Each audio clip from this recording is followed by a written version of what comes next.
Okay, Leviticus chapter 24, verse 1. Then the Lord spoke to Moses, saying, Command the sons of Israel that they bring to you clear oil from beaten olives for the light, to make a lamp burn continually. Outside the veil of testimony in the tent of meeting, Aaron shall keep it in order from evening to morning before the Lord continually. It shall be a perpetual statute throughout your generations. He shall keep the lamps in order on the pure gold lampstand before the Lord continually.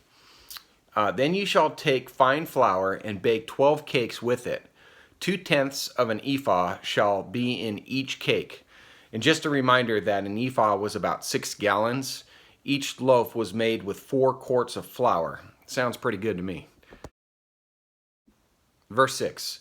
You shall set them in 2 rows, 6 to a row, on the pure gold table before the Lord. And we referred to this in Exodus chapter 25 as the bread of presence. Verse 7. You shall put pure frankincense on each row, that it may be a memorial portion for the bread, even an offering by fire to the Lord. Every Sabbath day he shall set it in order before the Lord continually. It is an everlasting covenant for the sons of Israel. It shall be for Aaron and his sons, and they shall eat it in a holy place, for it is most holy to him from the Lord's offering by fire, for his portion forever. So the bread here consisted of 12 loaves, apparently of considerable size, and were likely placed in 2 piles. Incense was placed on the table beside the bread to be burned on the altar as a memorial portion each Sabbath, when the old bread was replaced and given to the priests as their regular share. Verse 10. Now the son of an Israelite woman, whose father was an Egyptian, went out among the sons of Israel. And the Israelite woman's son and a man of Israel struggled with each other in the camp. The son of the Israelite woman blasphemed the name and cursed, which obviously would be referring to God's name. So they brought him to Moses. Now his mother's name was Shelomith, the daughter of Dibri, of the tribe of Dan. They put him in custody so that the command of the Lord might be made clear to them. Then the Lord spoke to Moses, saying, Bring the one who has cursed outside the camp, and let all who heard him lay their hands on his head. Then let all the congregation stone him. You shall speak to the sons of Israel, saying, If anyone curses his God, then he will bear his sin. Moreover, the one who blasphemed the name of the Lord shall surely be put to death. All the congregation shall certainly stone him. The alien, as well as the native, when he blasphemes the name, shall be put to death. Okay, so here's a great example that without understanding context or having Genesis and Exodus as precursors to Leviticus, a random skeptic can stumble across a passage like this and have a field day with criticisms, not fully understanding the nature of God. However, we've learned that this was a unique situation during a very unique period of time.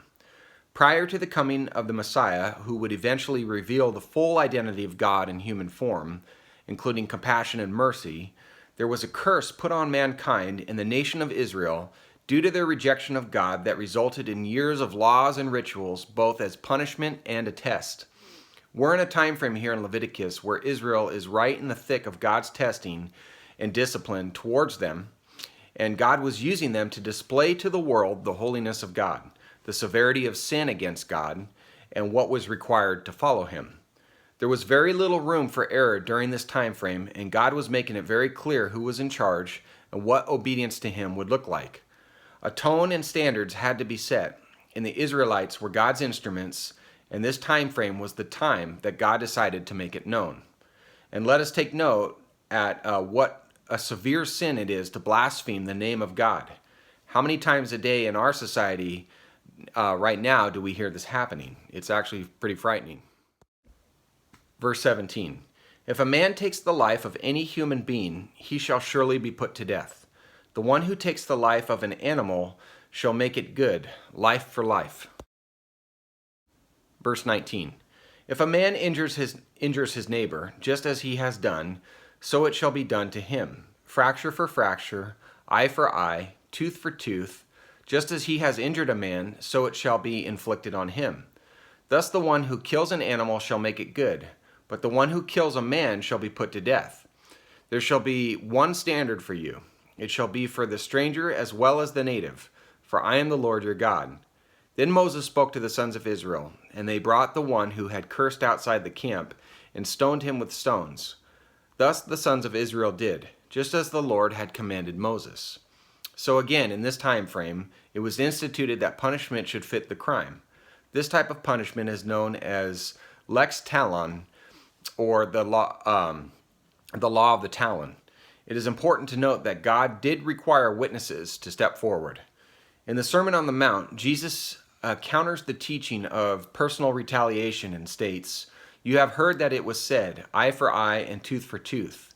Jesus then proceeds to reveal God's heart concerning interpersonal relationships. Do not resist an evil person. If anyone slaps you on the right cheek, turn to them the other cheek also. And if anyone wants to sue you and take your shirt, hand over your coat as well. If anyone forces you to go 1 mile, go with them 2 miles. Give to the one who asks, and do not turn away from the one who wants to borrow from you. And that's Matthew chapter 5. In giving this new command, Jesus is not nullifying the Old Testament law. Rather, he is separating the responsibility of the government, or in this case, the priests and the congregation, from the responsibility of an individual's relationship with God. Again, getting to the heart of the matter. The closer an individual is one-on-one with God, the less intervening the priests and government would need to get involved. Jesus' limiting of the eye for an eye principle in no way prohibits self-defense or the forceful protection of the innocent from harm. The actions of appointed government agents, such as police officers and the military, to protect citizens and preserve the peace are not in question. Jesus' command to turn the other cheek applies to personal relationships, not judicial policy. The principle of an eye for an eye is meant as a judicial policy, not as a rule for interpersonal relationships. The believer in Christ is guided by Jesus' words to forgive. The Christian is radically different from those who follow the natural inclination to respond in kind. As Christians, we have the responsibility on a personal level before God to love our enemies. We should not seek retribution for personal slights. We are to ignore personal insults, which is the meaning of turning the other cheek.